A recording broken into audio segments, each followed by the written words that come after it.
I'm loving it. I'm loving it. Da da da da da. Next, we got best MC. This year offered us a lot of MCs, right?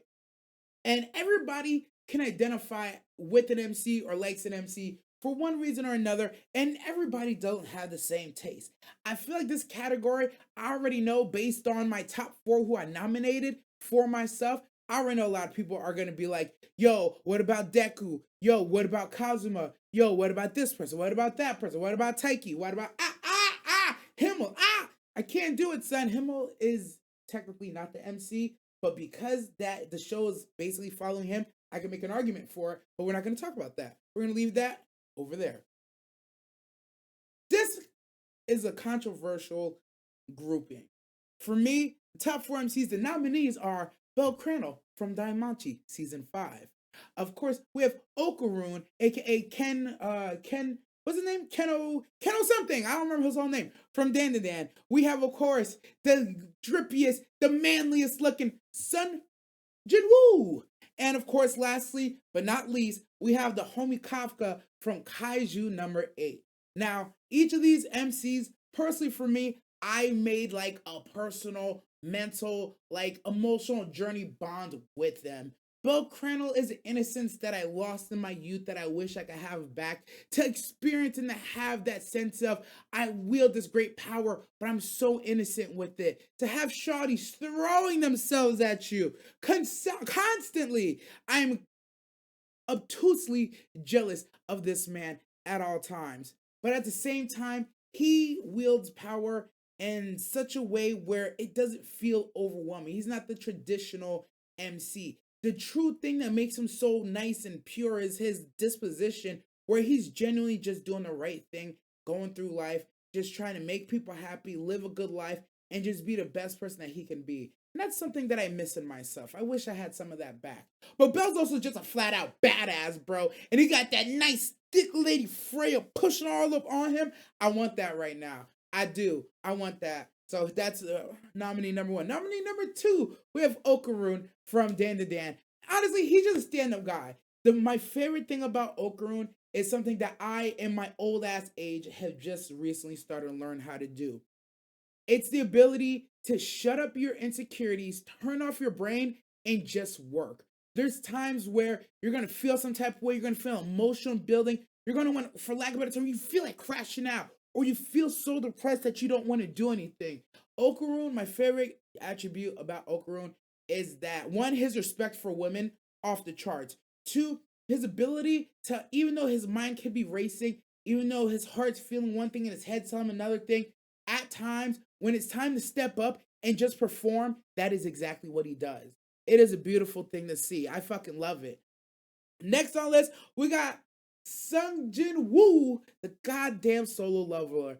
He is an example of getting power, but not forgetting where you came from. He's a great example of I will build, I will grind, I will do whatever it takes. I will sacrifice for those I care about, but at the end of the day, I'm doing this on my own and I'm going to fight hand, tooth, nail to get what belongs to me and what I want. And if you can't admire that, I don't know what to tell you. It also helps, like, his transformation from a boy to a man look dope as hell. Hearing his inner monologue and his thought process as he's leveling, amazing. The world building around him, the plot around him, dope as hell. But just as a character himself, he just dope, bro. I don't know what else to say about it. Last but not least, we got my homeboy, me and the old man Kafka. This is another example of a guy who, like, he tried to live life. He got beat down by life. He let life hold him down for a little bit, but now he realizes this is his last chance to really rise to the occasion, his last chance to take one last reach of greatness, son. And I feel that. If you know my story, you know my history, you'll know that I went through a whole lot of things that held me down. I let them beat them down and berate me and turn me to a person who I didn't recognize. And then one day I took my life back in my own hands. And son, here the fuck we are now, right? Me and Kafka, we like this, son. It's something you won't understand till you break a certain age point, but that's the man right there. Kafka, me and him, we go way back. So these are my 4 nominees for Best MC of the Year. And if I had an honorable mention, who would I give an honorable mention to right now? Huh. Honestly, right now, I don't have an honorable mention. Oh, no, I lied. I know who my honorable mention would be. It's Sagi from Blue Lock. That's who my honorable mention will go to. If I had to choose a best MC, his ascent in his story in this season of Blue Lock was just all around dope as absolute fuck. I already knew he was MC, and I have this theory underlying in Blue Lock that at a certain point in Blue Lock, Ego was like, I think this kid's the one. I'm going to start catering the program to him. And if anybody here, Walter Salt, is at least as good as him, they'll do better than he's gonna do. It's like this is the worst player at Blue Lock. I'm gonna make him the best player. I'm gonna cater lessons directly to him, and everybody around him that's already good. If they pick up on the lessons I'm teaching him, they'll get better. He'll never catch them. But if he does everything I tell him to do, he will be the best damn player here. And that's just my theory, and that's why I give him best MC. Because he's following the program, son. He's following the program, he's rising to the occasion, and he's fucking performing. If you can't respect that, what are we talking about now? What are we talking about right now? So with that being said, Cry-kun, you know what? Usagi didn't do shit? Stop. Cry-kun, Cry's okay, but man. What's going on, Golden? You already know now. We already know why. With that being said, okay, OG. Right.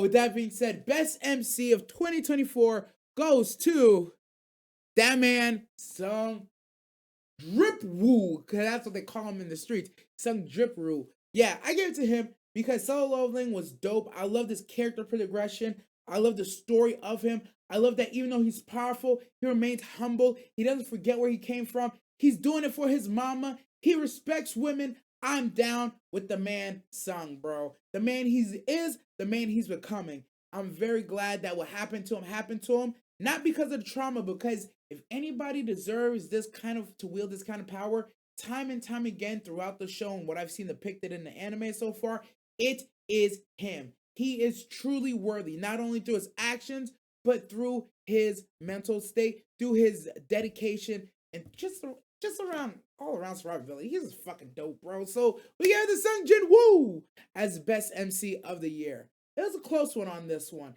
If I didn't give it to Sung, I would have given it to Kafka personally. I know this one is going to be a little bit controversial. I would like to hear what some of y'all's best MCs of the year is, or who you would choose as deserving of the #1 spot over Sung. I want to know. Make sure you comment below. Make sure you drop it in goddamn Spotify. Kisvagi, Gas Stop, Cry, nah. I don't know. Me personally, I like this choice.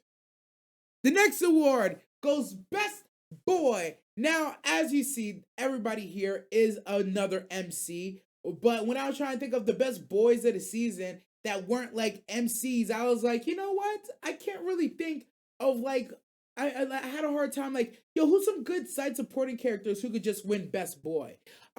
It's one of those things I was like, you know what? I'm just gonna make a separate category for people who just did all right. They're good in my book. And the thing about this Best Boy is I feel like besides one nominee, most of these boys were not in their own show too much. They very much played a second fiddle. We'll start with Okarun, hey man.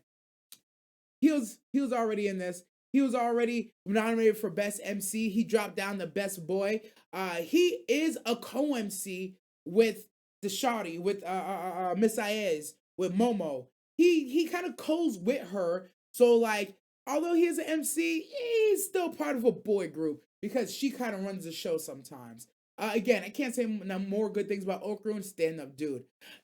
We got Ichigo for Best Boy from Bleach. I'll tell you right now, this dude was on screen for like, I don't know, one whole episode of his own entire season. However, my goat Kubo was fucking cooking in the background with his writing. He made sure that the times he showed up, it mattered. And of course, he was doing what he does best, trying to save Soul Society, but at the same time, falling for dumb tricks. I still don't know how he ended up tooted. I was real surprised at him. It's one of those things like, yo, if they wanted you dead, bro, you would probably be dead right here. That or you have to turn up. Either way, my boy Ichigo, Best Boy nominee. Next, we got Subaru. Subaru was all over his season. He was actually stepping up and doing some great stuff understanding his situation, but also having a warm, helping hand to everybody around him. He gave this speech this season that had the people going crazy. Me personally, I thought the speech was good, but after that speech, I'd be like, "You feel inspired?" I don't know if I feel inspired. People be like, "I feel inspired." I'm like, "Okay, we're inspired. Got it. Cool. Dope." Next for best boy, we got that boy, the 25th Bam. Also known as Jew Grace Viola, if you really want to go call him by his mama's name. But yeah, honestly, Bam is just such a sweet kid. I don't know what else to say about him. The fact that this entire season slash arc, he just runs around just trying to protect people, but has no clue what he's doing. He's like the epitome of like a glass cannon where he might blow at any moment, but you don't know if he's gonna destroy himself or something else. He's very much just trying to do stuff, bro. And he's just the kind of kid you just want to sit down and be like, "You want some ice cream, buddy? Let's get you some ice cream." Cause he don't know what he got. He don't know what he's doing, bro. He's just trying his hardest. So that's why he gets nominated for best boy. And this category, this really could have been anybody. I thought about putting Ishida in here. I thought about putting Himmel in here. I thought about putting Deku in this one too. I was thinking about putting Tanjiro, but that season of Demon Slayer was a good setup season. But man, yeah. Anywho's, so the award for best boy goes to Cosmo. Could have been in there. Cosmo's a bad boy. Cosmo's a bad boy though. I couldn't put Cosmo in the best boy. Actually, you know what? You know what? Let me take that back. This season, Cosmo was a good boy. Nah, no, he wasn't. He went. Nah, he was. He was a good boy. Let me not tuck down my boy Kazuma. The best boy goes to Okaroon. I feel like there's an easy choice on my side. He's just a boy. He's really just a boy trying to be good for a girl, and he's dope. His show is fire. He's a co-lead. Um, I really enjoyed his moment of I really enjoyed his moment to himself of having to overcome his own anxiety, having to overcome his own thoughts and insecurities. It really smoked to me on a personal level. Bleach and Ichigo, it was all smoke this season. The growth is done, the fade is being ran. That's dope, but that doesn't make you best boy. Same thing goes for Subaru. Subaru has actually shown a lot of growth in this season. I still identify with Subaru, but I just felt like Okaroon spoke to me more. And of course, last but not least, Bam, the 25th.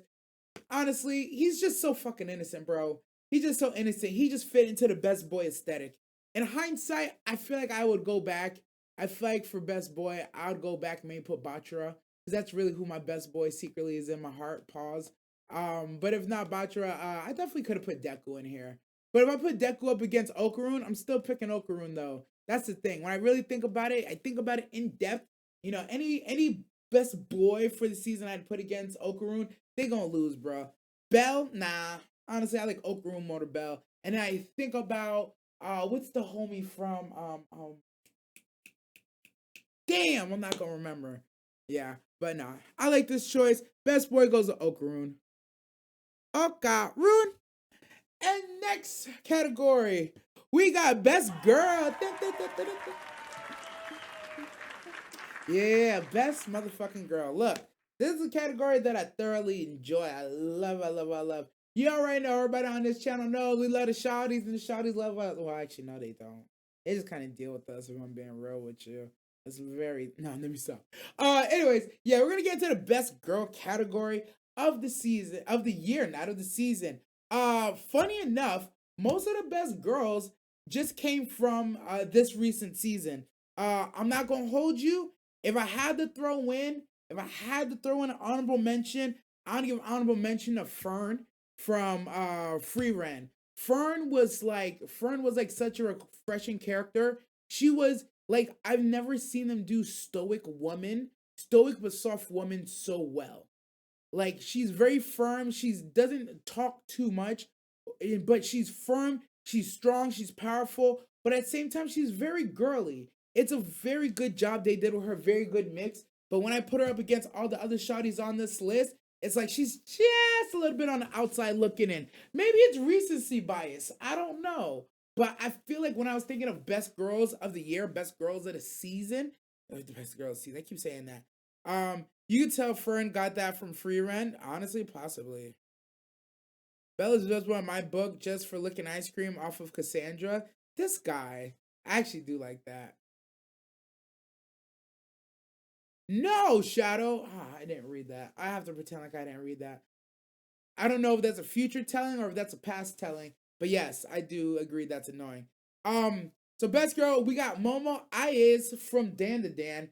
Honestly, my moments that I love with Momo the best are the ones where she does this thing where when Okarun tries to pull away, she understands what he's doing and why he's doing it, and she just steps that foot forward to make sure it's like, hey, come here.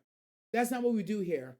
Do it right. Like the scene where she's like, bye, and he walks away, he's like, sayonara. She's like, sayonara? That nigga not gonna talk to me ever again? Hey, you boy! Yeah, you! Say bye back, sucker! And it's like, she always does a bridge. And she always does this thing where she gives him the benefit of a doubt no matter what's going on. She might react, she might explode, but at the end of the day, she'll always put a pause and like, wait a minute. If I know my man Okarun, he ain't really like that. Whatever I'm thinking, that's not what he's doing or what he's about. Let me peel back and find out what the fuck is going on. That trait, amazing. Not to mention, she's strong as hell. I love her powers. I love her granny. Oh my god, I love her granny. But Momo, dope character. Great co-lead on the show, especially with the chemistry with her and Okarun. The next best girl is Ranma. Yeah, that's right. I said Ranma. Look, say what you will about the shotties of the year. Ranma is the only MC that could possibly be like, are you best boy or are you best girl? Ranma, yo, look, the fact that Ranma clears in his own show tells you everything you need to know. There's a lot of good shotties in Ranma. There's an older sister, there's a middle sister, there's a crazy girl with the rose whip, there's another crazy girl with the ice skates, there's a crazy girl that lives in, Akane, haha. There's Shampoo, the crazy girl in the show. Yeah, the fact that Ranma clears every shawty in his own show, every shawty in their own show is enough to be nominated for best girl. That's just all I got to say about it. That Ranma's here, so be it. The next choice is of course Amelia from ReZero. Amelia had a great season. She showed up. She showed the hell out against the witches cult. She was doing in work. She was She then got snatched, and she's holding it down with her captor, and she's letting it be known this is not what love is. This ain't how you do stuff. I know you gonna stamp on all these other people's dreams, but you're not stomping on mine. My night's coming, son. You better watch your back. And she really stood up. Of course, I think my favorite part of this season is the fact that she was really out here just thugging. And there was a moment where she snuck in. She was captured. She was snooping around. She found something, and she just passed on information like a G. She said, "Don't worry about me. I'm good. I'm gonna handle business on this side. Y'all go do what y'all gotta do." She saved another shawty's life. Anytime you save a shawty from the grave, you are good in my book, bro. I don't know how to say that enough. Keep the shawties out the dirt, and you're gonna make it on a good list. Santa's list, not any other list. We're not gonna talk about. But yeah, Amelia having a great season, having a good time. She made the nominees. And last but not least, we got Endorsey. The richest, most beautifulest, most thickest princess of Jihad, who's out here bodying people left, right, and center, trying to get down to the mystery of who took her man and where is he? He owes her a date. I feel like she wasn't used very much this season, but in the moments that she was used, she was very capable. She was very smart, very cerebral. She managed to track down Bam. She took out one of these big ass machines that they're like, oh, you gotta be like a level blah blah blah to get her to be able to take. Yo, she bodied that shit. As a Prince of a Jihad, she gets first dibs on almost everything. And of course, within Dorsey, you know he let that body. Dorsey's just like everything. I don't know what else you could want in a shoddy. So with that being said, best girl award goes to, as you probably know already, in Dorsey, the Princess of Jihad. I would never go against a Princess of Jihad. Not in my whole goddamn life. I'll tell you what. And I ain't gonna start being a fool today. Not to mention, I ain't gonna hold you. Of all the shawties on the list, look, shout out to Ranma for being the first of their kind to make it on the list. Shout out to Amelia for having a dope season and being cool. Shout out to Momo Ais, who really just lost because at the very simple end of the day, I'm obsessed with Endorsey. I don't normally talk about 2D characters like this, but goddamn it, Dorsey, you could ruin my life, run my pockets, send me back to 600-pound life.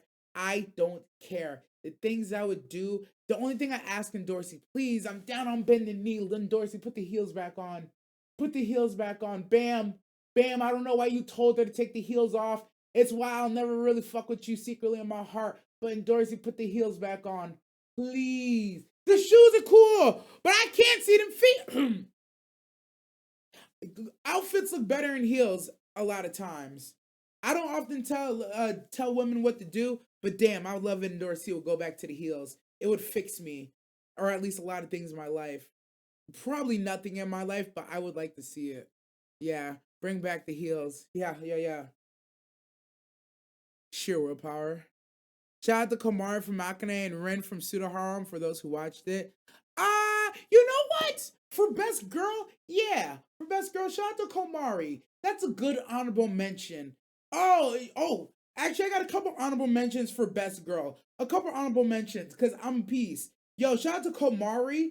Shout out to Alia. Shout out to Alia's sister, too. Damn. Shout out to my girl Nemu. Shout out to Nemu.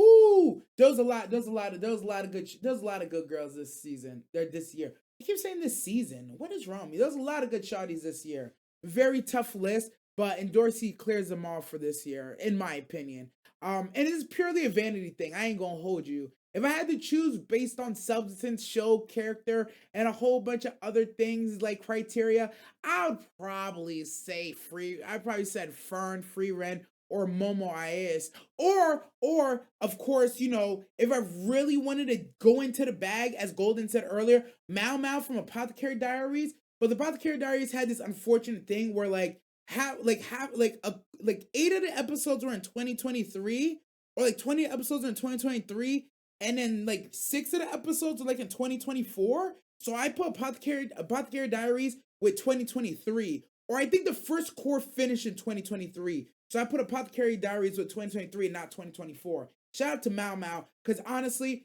if I was considering Apothecary Diaries, she would have won and cleared, and it wouldn't even been close. But Dorsey is at the top of the game right now. Princess Rights, that's that shit. That's that shit. I won't hold you. You won't hold me. And Dorsey came with Best Girl. I won't hold you, and you won't hold me. And Dorsey came with Best Girl just because she's in Dorsey, Princess Rights. No, honestly, facts. You liking Dorsey's new hair? I don't have a problem with it. I just want the heels back, honestly. I just want the heels back. You nasty.